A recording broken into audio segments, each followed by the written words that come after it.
अगर आप A R Kader का इंटरव्यू देने जा रहे हैं तो आपको इन सारे क्वेश्चन के आंसर आने चाहिए और ये सारी इन्फॉर्मेशन आपके पास होनी चाहिए जो अभी हम इस वीडियो में डिस्कस करेंगे।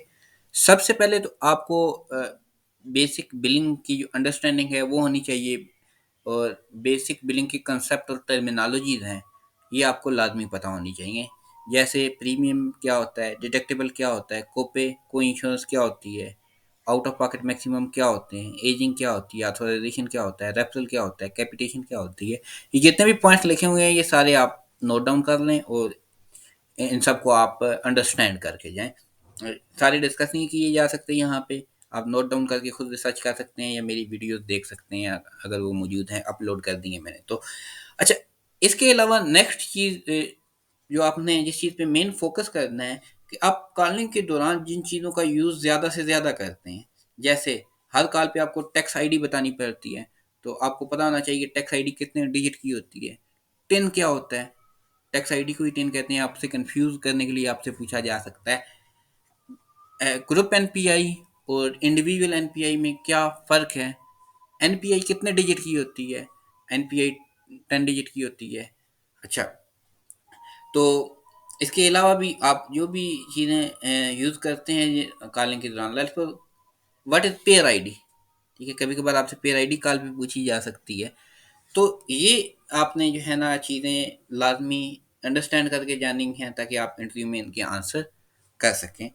और नेक्स्ट सेकंड और लास्ट पार्ट जो है इस वीडियो का वो ये है कि आपने जब इंटरव्यू देने जाना है तो उस पे आपसे जो क्वेश्चन होने हैं वो मेन इस चीज़ के होने हैं कि आपने कॉल के ऊपर कौन कौन सी इंफॉर्मेशन इंश्योरेंस कंपनी से लेनी होती है। अच्छा, अब कॉल के ऊपर इंश्योरेंस कंपनी से जो इंफॉर्मेशन लेनी होती है वो सिनेरियो के हिसाब से चेंज होती है। फॉर एग्जांपल, एक क्लेम पेड है तो आप इंश्योरेंस कंपनी से क्या क्या इंफॉर्मेशन लेंगे। ठीक है, एक क्लेम इंश्योरेंस कंपनी से डिनाई है तो आप क्या इंफॉर्मेशन लेंगे। अच्छा, अब डिनाई में भी टाइप्स हैं, कौन सा डिनाई आएगा तो आप कौन सी इंफॉर्मेशन लेंगे। तो अभी हम ये चीज़ डिटेल के साथ देखते हैं। तो ये मैंने एक बनाया हुआ है, सारा टेबल बनाया हुआ है। आप स्क्रीनशॉट लेके रख सकते हैं, पास करके इन्हें देख सकते हैं, यहाँ पे मैं डिस्कस भी कर देता हूँ। जब भी आपने क्लेम स्टेटस लेना है तो सिंपल कुछ चीज़ें हैं जो आपने लाजमी याद रखनी है। अ, अगर क्लेम पे है, ठीक है। अच्छा, ये 2-3 चीज़ें हैं, ये तो आपने हर क्लेम में लेनी ही लेनी है, तो ये पहले देख लेते हैं। सबसे पहले आपने इंश्योरेंस कंपनी से पूछना है क्लेम रिसीव कब हुआ है, ये रिसीव डेट बहुत ज़रूरी है। ठीक। दूसरा, क्लेम प्रोसेस किस डेट को हुआ है, ये दूसरी इंफॉर्मेशन। तीसरी, व्हाट इज़ क्लेम नंबर। और चौथी, क्लेम पेड और डिनाइड। ये 4 बेसिक चीज़ें हैं जो आपने हर कॉल पे पूछनी ही पूछनी है। ठीक है।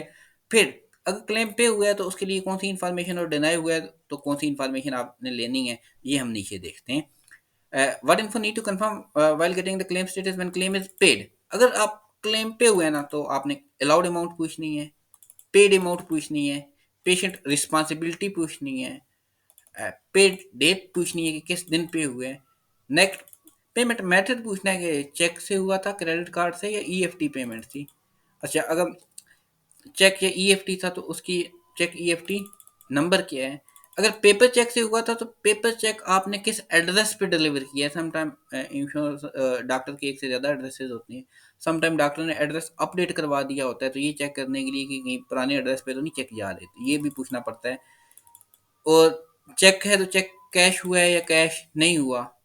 आ, चेक किस अकाउंट में डिपॉजिट हुआ है, last four of the account in which cheque is deposit. ये इतना ज़रूरी नहीं है लेकिन ये अगर आपको आपके सीनियर ने बोला हुआ है तो आपने ये करना ही करना है। अच्छा, टोटल चेक अमाउंट और बल्क चेक अमाउंट। अगर समटाइम ऐसे होता है कि हम एक क्लेम का स्टेटस लेते हैं तो हमें पता लगता है कि ये तो इसके साथ बहुत बड़ा चेक है, इसमें तो $50,000 का चेक आया हुआ है, तो वो टोटल चेक की अमाउंट हम लाजमी ले लेते हैं ताकि हमें पता लग जाए कि कितनी पेमेंट आने वाली है। तो ये वो इन्फॉर्मेशन है जब भी क्लेम पे होगा तो आप लेंगे। आप अब पूछ रहे होंगे कि ये 10 पॉइंट की लिस्ट बना दी है तो ये लाजमी है क्या। हाँ, ये लाजमी है। क्यों? लेट्स सपोज आपने सारा क्लेम की इन्फॉर्मेशन ले ली, आपने ये नहीं पूछा कि अलाउड अमाउंट कितनी है। आप जब आए ना अपने सीनियर के पास तो आपका सीनियर कहेगा यार वो तो ठीक है, मुझे बताओ इस क्लेम की अलाउड अमाउंट कितनी है, तो आप क्या बताएंगे उससे। ठीक है। मेरी एक और वीडियो में इस फार्मूलाज भी हैं जिससे आप कैलकुलेट कर सकते हैं, अगर आपको कैलकुलेट करनी आती है तो फिर आप वैसे उसे बता देंगे। ठीक है, कैलकुलेट करके। तो इसी तरह पेशेंट रिस्पॉन्सिबिलिटी कितनी है क्लेम में, आपने ये नहीं पूछी, तो फिर मसला है ना। ठीक है, आपने ये दो इन्फॉर्मेशन मिस कर दी तो आप कैलकुलेट नहीं कर सकते पेशेंट रिस्पॉन्सिबिलिटी। इसी तरह आपने लेट्स सपोज अगर पेड डेट नहीं पूछी, फिर भी मसला है।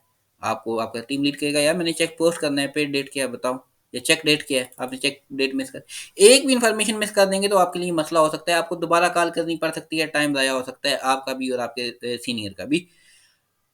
अच्छा, अब नेक्स्ट है जी, what info need to confirm while getting the claim status when claim is denied. जब क्लेम डिनाई हुआ है तो आपने डिनाई रीजन पूछनी है, डिनाइड डेट पूछनी है, ये दो चीज़ें लाजमी पूछेंगे। इसके बाद जो भी डिनाई होगा, डिनाई के हिसाब से आपने क्वेश्चन पूछने हैं। तो यहाँ पे थोड़ा सा मैं स्किप कर रहा हूँ, ये बाद में आके देखते हैं। ठीक है। तो डिनाई के हिसाब से आप क्या क्वेश्चन पूछेंगे। लेट्स सपोज क्लेम का डिनाई आया है, claim forwarded to the correct payer for processing. तो सिंपल सी बात है, आपने पूछ ये चीज़ें तो पूछनी पूछनी जी, claim receive, process date, claim number. अच्छा, और जो आपने दो मेन पॉइंट इसमें एक्स्ट्रा पूछने हैं ना, वो है पेयर नेम। आपने किसी क्लेम प्रोसेस किया है ताकि हम उसे जो है ना कॉल कर सकें और पूछ सकें हमारा क्लेम का क्या बना है। जब कॉल करनी है नेक्स्ट पेयर को तो उसका फ़ोन नंबर भी आपने पूछना है, और आपने किस डेट को क्लेम प्रोसेस किया है, फॉरवर्ड किया है दूसरी कंपनी की तरफ। तो ये इंश्योरेंस से कंपनी से आपने ये लाजमी पूछना है। और क्लेम पे होगा तो आपने ये सारी इन्फॉर्मेशन ये हमने ऑलरेडी डिस्कस की है। अच्छा, समटाइम ऐसे होता है कि claim is paid but is pay to the wrong address. आपने एड्रेस पूछा था यहाँ पे पूछा था कि कहाँ पे हुआ है, ये आपने क्वेश्चन पूछा था, पे टू प्रोवाइडर एड्रेस, पता लगा तो ये तो रॉन्ग एड्रेस पे चला गया है। तो आपने इंश्योरेंस कंपनी को कहना है कि ज़रा अपना रैकेट चेक करें, what is pay to provider address. Pay to provider address क्या होता है, ये वो एड्रेस होता है जिस पर चेक डिस्पैच होना होता है। अगर ये वही है जो आपके डॉक्यूमेंट्स हैं तो आप इंश्योरेंस कंपनी को कह सकते हैं आपने गलत जगह पे क्यों भेजा है। अगर ये पे टू प्रोवाइडर एड्रेस कुछ और है और आप कुछ कहीं और एक्सपेक्ट कर रहे थे, आपका चेक चाहिए जाना चाहिए, आपने कि डॉक्टर ने लोकेशन चेंज कर ली थी, नई जगह पे चला गया था, तो आपने जो है ना टेलीफोन पे अपील करनी है कि काइंडली एड्रेस अपडेट कर दें। अगर नहीं टेलीफोन पे अपील मानी जाती तो आपने उससे पूछना है कि अच्छा मुझे फैक्स नंबर दे दें, यहाँ पे W9 फॉर्म सबमिट करके हम एड्रेस अपडेट करवा सकें। एड्रेस अपडेट करने के लिए W9 फॉर्म फिल करके जो है W9 फॉर्म के साथ एक रिटर्न रिक्वेस्ट लगा के वो भेजनी पड़ती है। अ, अच्छा, और जो है ना चेक कैश हुआ है या नहीं ये तो आपने पूछ ही लिया है। अच्छा, नेक्स्ट है जी, claim deny for untimely filing या लेट फाइलिंग की वजह से क्लेम डिनाई हुआ है। तो सबसे पहला क्वेश्चन आपका होना चाहिए क्लेम कब रिसीव हुआ है, तो उसकी टाइमली फाइलिंग लिमिट कितनी है। ठीक है, लास्ट बार एक टाइमली फाइलिंग लिमिट 60 डेज थी, तो आपने डेट ऑफ सर्विस से 60 डेज आगे काउंट करने हैं और चेक करना है कि आपकी रिसीव डेट जो थी क्लेम की, उसका जो टाइम है वो 60 डेज से कम बनता है या ज़्यादा बनता है। अगर कम बनता है तो आप इंश्योरेंस कंपनी को कह सकते हैं कि आपने गलत क्लेम डिनाई की है, लेकिन अगर वो ज़्यादा है तो फिर इसका मतलब है इंश्योरेंस कंपनी ठीक कह रही है। अच्छा, आप लेट्स सपोज इंश्योरेंस कंपनी ठीक कह रही थी, ठीक डिनाई हुआ है लेट फाइलिंग की वजह से क्लेम डिनाई, तो आपने इंश्योरेंस कंपनी से पूछना है कि हमने अपील सेंड करनी है, ज़रा अपना फैक्स नंबर दें। ठीक है, और इंश्योरेंस कंपनी से पूछ लें कि जो है ना अपील सेंड करने के लिए आप कोई स्पेशल फॉर्म तो ये नहीं यूज़ करते, और अपील फाइलिंग लिमिट कितनी है कि डिनाई के कितने दिन के अंदर अंदर हम अपील फाइल कर सकते हैं। ठीक है, तो ये 3 क्वेश्चन ऐसे हैं, जब भी आपने अपील का ज़िक्र करना है तो ये 3 क्वेश्चन पूछने हैं। जब भी अपील सबमिट करनी पड़ती है, हमें ये 3 पीसेज़ ऑफ इन्फॉर्मेशन चाहिए होते हैं। अपील, मेलिंग एड्रेस और फैक्स नंबर। दूसरा, अपील फॉर्म कौन-सा यूज़ होता है, इंश्योरेंस कंपनी कौन-सा यूज़ करती है। और तीसरा, अपील फाइलिंग लिमिट, कितने दिन की अपील फाइलिंग लिमिट है। अच्छा, लेट्स सपोज इंश्योरेंस ने डिनाई किया मेंबर इज नॉट एलिजिबल। अब एलिजिबिलिटी का डिनाई आया है तो आपने एलिजिबिलिटी के डिनाई से हिसाब से चीज़ें पूछनी है। पेशेंट की पॉलिसी की इफेक्टिव डेट क्या है और टर्मिनेशन डेट क्या है। Is there any other insurance policy also on file. ठीक है, तो ये 3 पीसेज ऑफ इंफॉर्मेशन आपने लाजमी पूछनी है, जिससे जो है ना आ, जो क्लेम पे बंदे काम करते हैं उन्हें बहुत हेल्प होगी क्लेम को सबमिट करने में। दोबारा। अच्छा, लेट्स सपोज इंश्योरेंस कंपनी ने क्लेम डिनाई किया है नॉन कवर्ड सर्विस की वजह से। ठीक है, तो आपने ये सिंपल ये डिनाई सुन के फ़ोन नहीं रख लेना, हाँ जी क्लेम नॉट कवर की वजह से डिनाई है, हम बता देते हैं आगे। नॉन कवर्ड की दो टाइप्स होती हैं, एक होती है not covered in the patient plan और दूसरी होती है not covered in the provider contract. तो आपने उससे पूछना है कि ये पेशेंट के प्लान में नॉट कवर्ड है या प्रोवाइडर के कॉन्ट्रैक्ट में नॉट कवर्ड है। अगर पेशेंट के प्लान में नॉट कवर्ड है तो वो पेशेंट रिस्पॉन्सिबिलिटी होती है। अगर प्रोवाइडर के कॉन्ट्रैक्ट में नॉट कवर्ड है तो वो पेशेंट को बिल नहीं कर सकते। इसलिए आपने साथ में ये भी पूछ लेना है, check if the patient can be billed और नॉट, क्या हम क्लेम का बैलेंस पेशेंट को बिल कर सकते हैं या नहीं। ठीक है, तो लेट्स सपोज ये डिनाई के हिसाब से एडिशनल क्वेश्चन इसलिए हैं कि अगर आप ये नहीं पूछेंगे तो हो सकता है कि नेक्स्ट आपको दोबारा उसी क्लेम पे कॉल करनी पड़े और वो एडिशनल इन्फॉर्मेशन लेनी पड़े जो यहाँ पे डिस्कस हो रही है। अच्छा जी, नेक्स्ट है claim denied for missing EOB E from the primary insurance. तो इंश्योरेंस कंपनी कह रही है कि मुझे प्राइमरी इंश्योरेंस की ईओबी चाहिए। तो सबसे पहले आपने इंश्योरेंस कंपनी से पूछना है कि क्या वो प्राइमरी इंश्योरेंस है या सेकेंडरी इंश्योरेंस। अगर वो प्राइमरी इंश्योरेंस है तो डिनाई गलत है, अगर वो सेकेंडरी इंश्योरेंस है तो प्राइमरी इंश्योरेंस कौन सी है वो उसकी इंफॉर्मेशन ले लें। ठीक है, तो ये आपने फर्स्ट क्वेश्चन में उससे कंफर्म करना है कि जिस इंश्योरेंस को कॉल की हुई है क्या वो प्राइमरी है। अगर वो प्राइमरी है तो ये डिनाई गलत है। अगर वो सेकेंडरी है तो प्राइमरी इंश्योरेंस कौन सी है। अच्छा, अगर वो इंश्योरेंस वाकई सेकेंडरी है और प्राइमरी इंश्योरेंस, फिर आपने क्या कहना है उसे। उसे कहना है ठीक है आप हमें अपना फैक्स नंबर दे दें जिस पे हम प्राइमरी इंश्योरेंस की ई ओ बी फैक्स कर सकें। अगर आप ये फैक्स नंबर नहीं लेंगे तो मसला आपको फिर कॉल करनी पड़ेगी। अच्छा, claim deny for COB. COB होता है coordination of benefit. COB coordination of benefit basically it is the information of primary insurance and the secondary insurance. Patient की प्राइमरी इंश्योरेंस कौन सी है, सेकेंडरी इंश्योरेंस कौन सी है, इस इंफॉर्मेशन को कोऑर्डिनेशन ऑफ बेनिफिट कहते हैं। सीओबी की वजह से डिनाई हुआ है तो आपने जो है सबसे पहले क्या पूछना है, information of the other insurance, ये दूसरी इंश्योरेंस कौन सी है। ठीक है, और पेशेंट ने सीओबी कोऑर्डिनेशन ऑफ बेनिफिट की इंफॉर्मेशन लास्ट टाइम कब अपडेट की है। अगर रिसेंटली अपडेट की हैं तो इट मे बी पॉसिबल कि जो है ना उसने बता दिया हो इंश्योरेंस कंपनी को कि आप ही प्राइमरी के जी आप प्रोसेस करें बिल। अगर उसने पुरानी अपडेट की हुई है, साल पहले की, 2 साल 3 साल हो गए हैं पेशेंट को सीओबी अपडेट की हुई है, तो फिर हम पेशेंट को कॉल करके कहेंगे कि सीओबी अपडेट करवाओ, इंश्योरेंस आपके क्लेम पे नहीं कर रही। इसी तरह अगर डिनाई फॉर कैपिटेशन हो तो इंश्योरेंस कंपनी से जो है ना कहेंगे कि अच्छा ये बताओ कि कैपिटेशन का कॉन्ट्रैक्ट किस डेट को स्टार्ट हुआ है। ठीक है, और आप ईओबी भी फैक्स के ज़रिए मंगा लें तो बहुत अच्छा है, ताकि वो डॉक्यूमेंटेशन प्रोसेस के लिए सेव की जा सके, क्योंकि वो उसके क्लेम एडजस्ट करने पड़ते हैं और कैपिटेशन का एक ही आपको चेक की पेमेंट पोस्ट करनी पड़ती है। तो इसलिए अगर आप डॉक्यूमेंटेशन पर्पज़ के लिए ईओबी मंगा लेंगे तो ये सबसे बेस्ट है।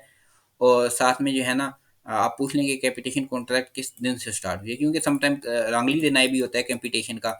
वो जब कॉन्ट्रैक्ट की डेट चेक करने जाएगी तो उसे नजर आएगा वो कैपिटेशन का कॉन्ट्रैक्ट तो वही नहीं, वो क्लेम वहीं से इट में भी पॉसिबल रीप्रोसेस कर दें।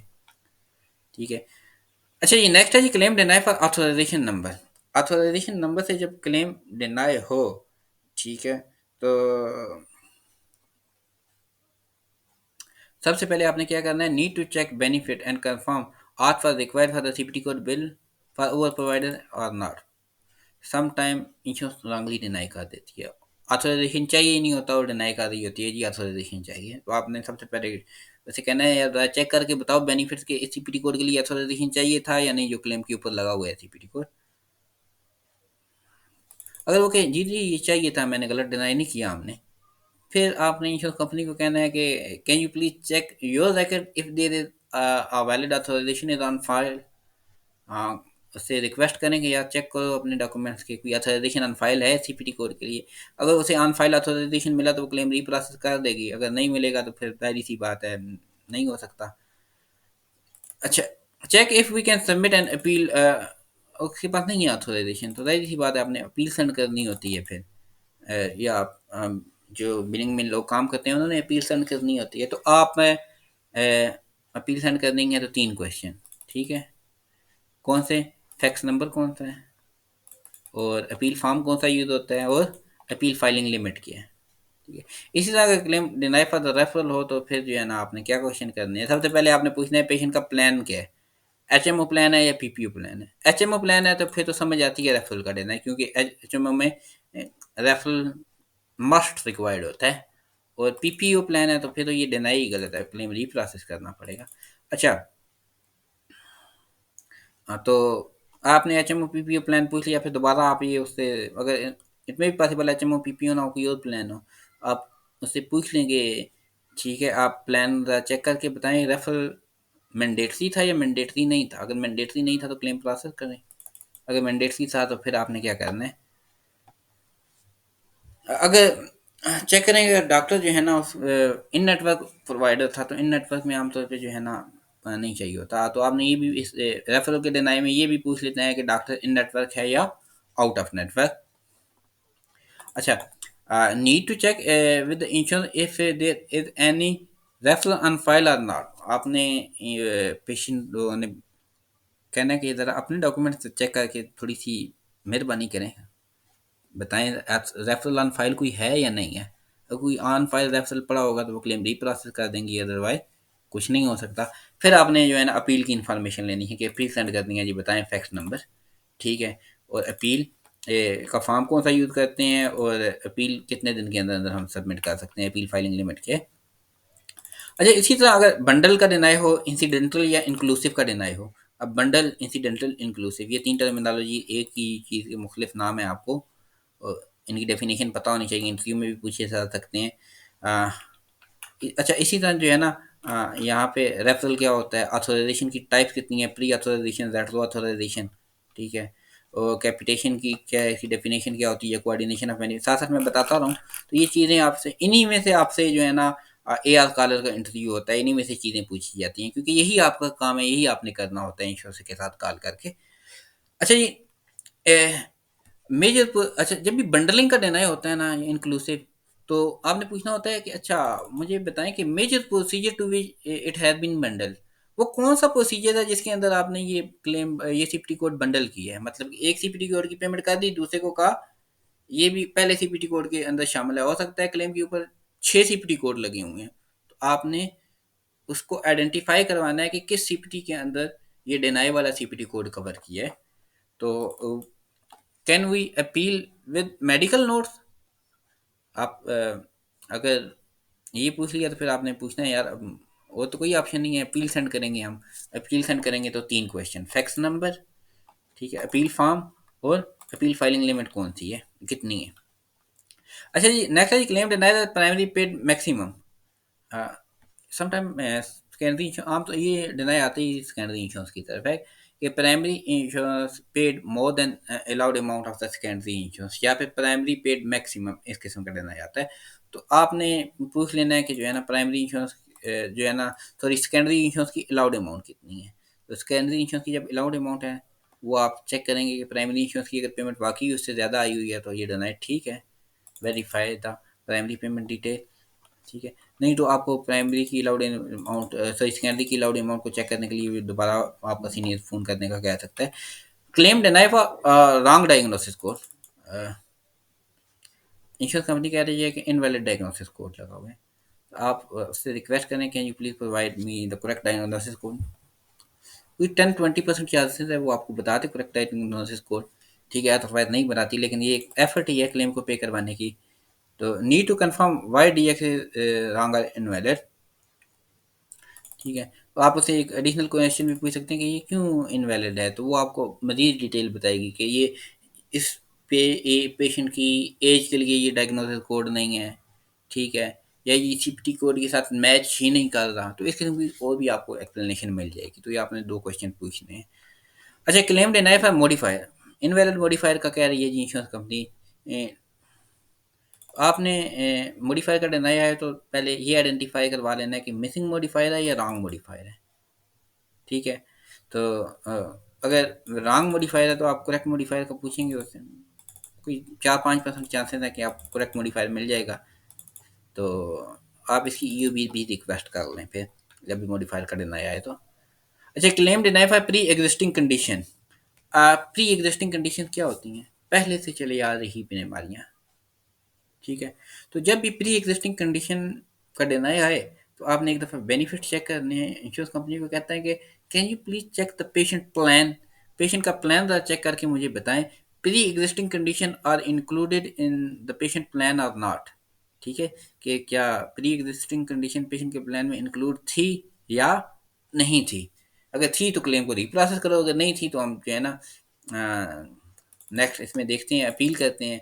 अपील करनी है तो जो है ना आपने रही सी बात है, फिर फैक्स नंबर और अपील का जो है ना वो ले लें, फॉर्म ले लें और अपील फाइलिंग लिमिट ले लें। Claim deny for not medical necessity, medical necessity का डिनाई आए तो आपने जो है ना सिंपल नोट डाउन कर लेना है। और सम टाइम मेडिकल नेसेसिटी के लिए आपने जो है ना मेडिकल डॉक्यूमेंट सबमिट करने होते हैं। जब मेडिकल डॉक्यूमेंट सबमिट करने होते हैं तो फिर आपने फैक्स नंबर, अपील फॉर्म और अपील फाइलिंग लिमिट, ये तीन चीज़ें ले लेनी है। तो ये फिर इसका जो है ना सही सोल्यूशन वो खुद निकाल लेगा, जो है एआर पे काम करने वाला बंदा जो है ना, जिसने क्लेम को रीप्रोसेस करना है, रीबिल करना है। ये इसकी वो डिटेल है, वो हम इधर डिस्कस नहीं करते। Claim deny duplicate. अच्छा, तो जब भी डुप्लीकेट का डिनाई आया तो आप उससे पूछे कि ये किस क्लेम का डुप्लीकेट है। ठीक है, कभी कभी गलती से भी डुप्लीकेट का डिनाई आ जाता है। तो ठीक है, स्टेटस ऑफ ओरिजिनल क्लेम, अगर ओरिजिनल क्लेम जो है था वो पे हो गया है तो फिर तो ये डुप्लीकेट का डिनाई बनता है। ठीक है, आपने पूछना है ये किस क्लेम का डुप्लीकेट था, तो वो बताएगा ये फलां क्लेम का डुप्लीकेट था। फिर आपने पूछना है अच्छा अच्छा वो वाला क्लेम पे हुआ है या नहीं। अगर वो पे हो गया तो ठीक है, अगर वो पे नहीं हुआ तो वो क्यों नहीं पे हुआ, वो डिनाई है। अच्छा, वो पे, उसके डिनाई के हिसाब से आपने उस पर काम करना है। अच्छा, claim paid by an offset. ठीक है, तो ये क्लेम ऑफसेट के जरिए पे हुए इंश्योरेंस कंपनी के।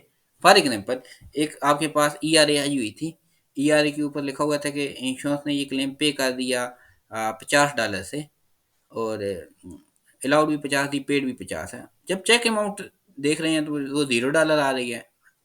हम इंश्योरेंस कंपनी को कॉल करेंगे भी यहाँ कैसे पे किया, तो वो कहेगी ये ऑफसेट के जरिए पे किया है। ऑफसेट का मतलब होता है कि वो फलां क्लेम में हमने पैसे ज़्यादा दे दिए थे तो वहाँ से अब निकाल के हमने इसमें एडजस्ट किए हैं। तो ठीक है, तो इसमें हम कहेंगे अच्छा, सबसे पहले तो ये बताइए ना आपने किस क्लेम में पैसे ज़्यादा दिए थे।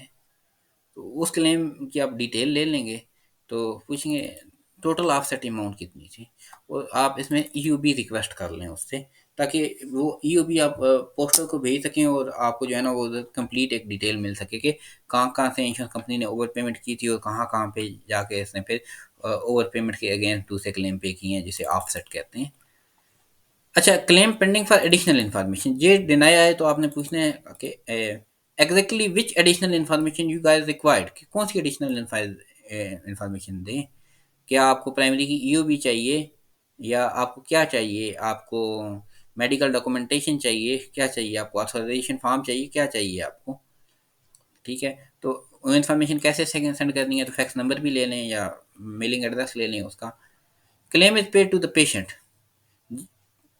कुछ इंश्योरेंस प्लान में ऐसे होता है कि पेशेंट को पेमेंट कर दी जाती है। Check if a provider is participating और नॉट। जब भी claim is paid to the patient होगा तो आप उससे कहेंगे यार मुझे बताओ प्रोवाइडर पार्टिसिपेटिंग था या नहीं था। अगर तो प्रोवाइडर पार्टिसिपेटिंग था तो फिर हम इंश्योरेंस कंपनी को कह सकते हैं कि आपने पेशेंट को क्यों क्लेम पे की है। प्रोवाइडर पार्टिसिपेटिंग हो तो पेमेंट किसे होती है, प्रोवाइडर को। अगर नॉन पार्टिसिपेटिंग था तो फिर ठीक है, फिर पेमेंट की डिटेल ले लेंगे। हाँ जी, अच्छा बताएं चेक नंबर क्या था, चेक डेट क्या थी। अच्छा, अब ये याद रखेंगे मोस्टली जब जो है ना पेशेंट को पेमेंट की जाती है तो चेक की इन्फॉर्मेशन आपको नहीं दी जाती। फिर आप क्या कहते हैं, ईओबी रिक्वेस्ट करते हैं कि प्रोवाइडर को ये ईओबी सेंड कर दीजिए। इसी तरह claim is denied for LCD और एनसीडी। एलसीडी और एनसीडी का डिनाई आए तो जो है ना एलसीडी और एनसीडी आप नंबर कंफर्म कर लेंगे कि एलसीडी नंबर क्या है, एनसीडी नंबर क्या है। Claim is denied due to the member was enrolled in the hospital. अगर इंश्योरेंस कंपनी कहे कि या patient was enrolled in hospital, तो जो हॉस्पिटल का पेशेंट होता है ना तो उसका क्लेम जाता है मेडिकेयर इंश्योरेंस को। तो सबसे पहले आपने ये चीज़ इंश्योरेंस कंपनी से पूछनी है कि ये पूछें कि पेशेंट किस डेट को हॉस्पिटल में इनरोल्ड हुआ है। तो जिस डेट को वो हॉस्पिटल में इनरोल्ड हुआ है, क्या आपकी डेट उससे पहले की है या बाद की है। नॉर्मली वो फुल मंथ ही पेशेंट की जो है ना कवरेज फिर मेडिकेयर के जरिए हो जाती है। अगर उससे पिछले महीने का क्लेम है तो वो इंश्योरेंस कंपनी रीप्रोसेस कर देगी। ठीक है, तो आपने डेट ऑफ सर्विस चेक करनी है अपनी क्लेम की, और पेशेंट किस दिन हॉस्पिस में इनरोल्ड हुआ है। अगर आपकी डेट ऑफ सर्विस उस डेट से प्रीवियस मंथ में या नेक्स्ट मंथ में आ रही है तो क्लेम रीप्रोसेस होगा, क्योंकि पेशेंट उस दिन हॉस्पिस में नहीं था, गलत दिन है। अगर आपकी उसी मंथ के और इस डेट रेंज के अंदर आ रही है डेट ऑफ सर्विस, तो फिर क्लेम मेडिकेयर को जाना है। जब क्लेम मेडिकेयर को जाना है तो आप इंश्योरेंस कंपनी को कहेंगे अच्छा हॉस्पिस में इनरोल्ड है, अब तो मेडिकेयर पे करेगी। मेडिकेयर का जो है ना पॉलिसी आईडी तो बता दें पेशेंट का, तो 50% बता देते हैं, 50% नहीं बताते। तो आपने मेडिकेयर को क्लेम बिल करना होगा तो मेडिकेयर की आईडी लेनी होगी। तो ये वो क्वेश्चन है सारे के सारे जो आपने डिनाइल के केस में जो है ना आप लोगों ने बताने हैं। अब आप में से इंटरव्यूअर इसमें से कुछ भी पूछ सकता है, तो आपको ये सारे रेडी करने हैं। अच्छा जी, नेक्स्ट है जी अच्छा यहाँ पे हमने कुछ स्किप किया था, तो वो हम देख लेते हैं। यहाँ पे देखिए, यहाँ पे हमने स्किप क्या किया है जी, what info need to confirm while getting the eligibility. AR college को अक्सर एलिजिबिलिटी भी चेक करनी पड़ती है, तो जब भी आपको एलिजिबिलिटी का चेक करने का कहा जाए तो आपने पेशेंट की प्लान की स्टार्ट डेट और एंड डेट लाजमी लेनी है, प्लान नेम, और वो सीपीटी कोड जो क्लेम के ऊपर बिल हुआ है वो पेशेंट के प्लान में कवर होता है या नहीं। इसके अलावा उस सीपीटी कोड के लिए ऑथराइजेशन या रेफरल तो नहीं चाहिए। ये 4 क्वेश्चन आपने पूछ के आगे बता देने हैं। ठीक है, कॉल, रेफरेंस नंबर और रैप नेम ये तो पूछना ही पूछना होता है ना, ताकि ये डॉक्यूमेंटेशन पर्पस के लिए चीज़ हो जाए। अच्छा, समटाइम आपको कंप्लीट बेनिफिट्स लेने का कह दिया जाता है। अब कंप्लीट बेनिफिट इन्फॉर्मेशन में क्या चीज़ें शामिल होती हैं, तो वो एलिजिबिलिटी वाले 4 पॉइंट प्लस और भी काफ़ी सारे पॉइंट हैं। वो क्या है, मेंबर डेट ऑफ सर्विस को एक्टिव है या नहीं है, पहली चीज़। दूसरी, पेशेंट का प्लान किस दिन स्टार्ट हो रहा है, किस दिन एंड हो रहा है। तीसरी चीज़, पॉलिसी ईयर कौन सा है, is this a calendar year policy या there is any other policy year. ये हम क्यों पूछ रहे हैं, क्योंकि जो कैलेंडर ईयर पॉलिसी होती है उसके डिडक्टेबल 1 जनवरी से दोबारा स्टार्ट होते हैं, और इसी तरह अगर कोई और पॉलिसी ईयर है तो जिस दिन वो पॉलिसी ईयर कंप्लीट होगा उससे नेक्स्ट डिडक्टेबल दोबारा स्टार्ट हो जाएंगे।